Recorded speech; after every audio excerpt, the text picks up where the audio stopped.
Hi, my name is Roni Anaknadan. My metric number is 71420. Today, I would like to present about my proposal.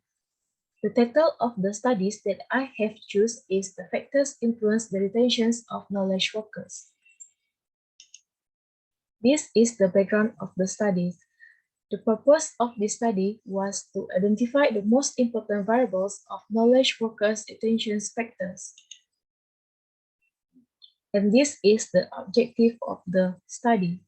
For the first objective is to uncover the most dominant factors affecting the rotations of knowledge workers. Second is to find out if there is any relationship between work-life policies and workers' retentions. Third one is to find out if there is any relationship between performance-related reward and workers' attention.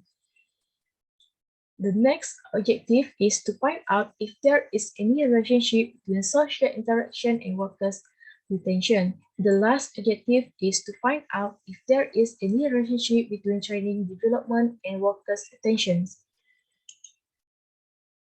This is the research question. For the first question is there have any significant difference in terms of knowledge workers' retention between males and female workers?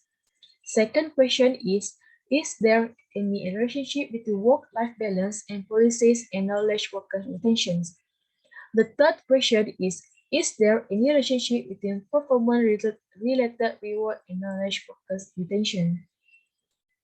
The next question is there any relationship between social interaction and knowledge workers retention? And the last one is there any relationship between training and development and workers and knowledge workers' attention? For the hypothesis of the studies, for the first hypothesis is there is a relationship between performance-related reward and workers' attention. Second hypothesis is there is a relationship between work-life policies and workers' attention. Third hypothesis is there is no relationship between social interaction and workers' attention. And the last hypothesis is there is a relationship between training and development and workers' attention.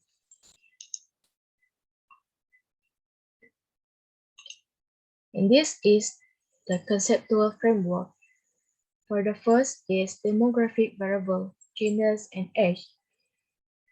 Independent variable, performance-related reward, social interaction, training and development, and the last one is work-life policies. The dependent variable is workers' attention.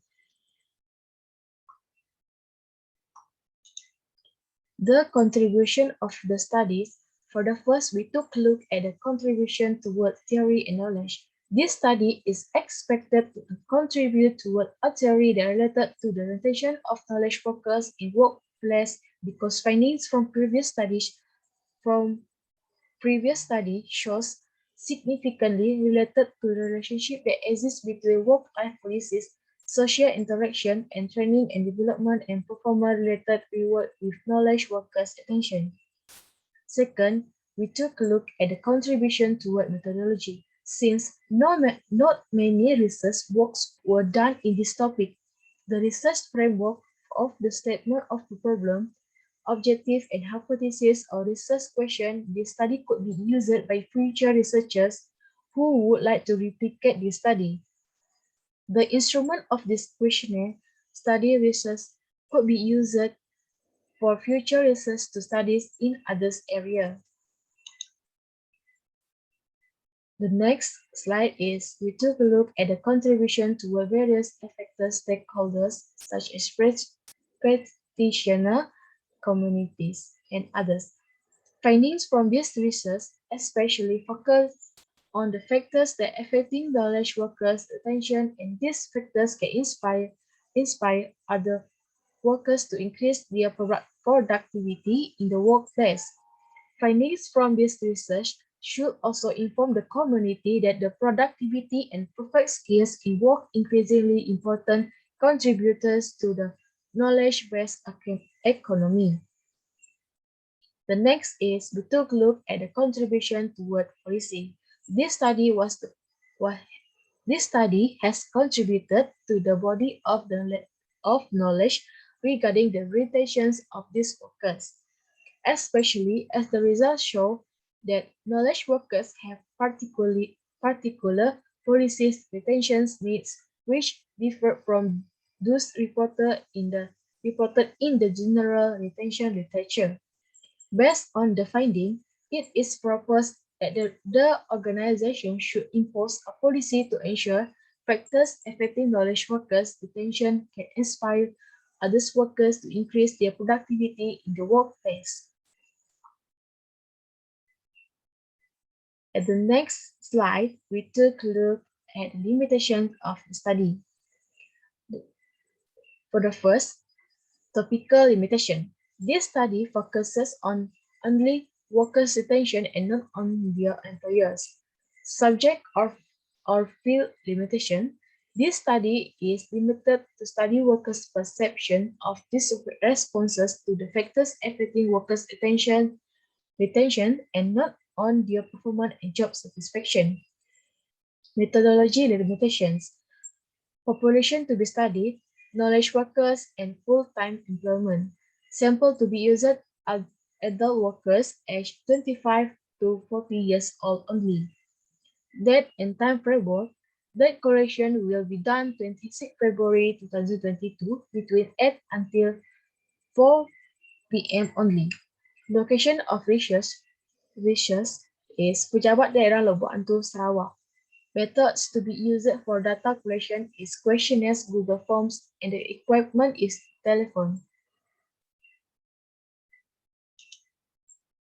Research design. Quantitative research using cross-sectional survey method. Method of the data collection. The data are collected using questionnaire survey. Study location is at Pejabat Daerah Lubuk Antu, Sarawak. The population is all staff at Pejabat Daerah Lubuk Antu. And the last one is sampling framework. Sampling method, sampling simple random method, and non-probability sample. This is the instrument development. For the first is develop research question or hypothesis. And the next one is plan research design. And they have two parts, which is measurement and sampling. And the next is the data collection. From data collection, we go into the data processing, and the last one is data analysis and interpretation. This is the instrument question. The questionnaire was using two languages, which is English and Malay only. The questionnaire was answered based on 5-point Likert scale only. This questionnaire survey have 4 sessions, which is for the first one is measure individual demography. Second is distributive justice. 3 is procedural justice. And the last one is international justice. The validity and reliability. In this research study, peer review is used to get feedback from peers on questionnaires. Pilot tests. Pilot tests are using 30 samples from the employees' population. The ethics is we took a look at the consent form. The participant in the study must give their consent to be a part of it, and they must be given enough details to make informed decision. Moreover, the respondent must read the instruction to understand the research about, and then the informant need to sign the letter if they agree with the terms and of the data collection procedures. Next is we took a look at the permission letter. Permission letter is a respect of request letter to conduct a research in any field of the researcher interest. It will be given to the company to explain the purpose of the researcher study. In this slide, we took a look at the research timeline. Deciding the topic date and do some research. The date is February 2021. The submission of the draft proposal is at March 2021. Discussion with the lecturer on correction that needs to be improved is at April 2021. Draft of the study proposal is at May 2021 and the submission final proposal is May 2021. The conclusion of this study is the conclusion of this proposal research is to uncover the most higher retention between male and female workers. To collect the data, there have 4 factors that also used in this study to complete the questionnaire survey. That's all. Thank you.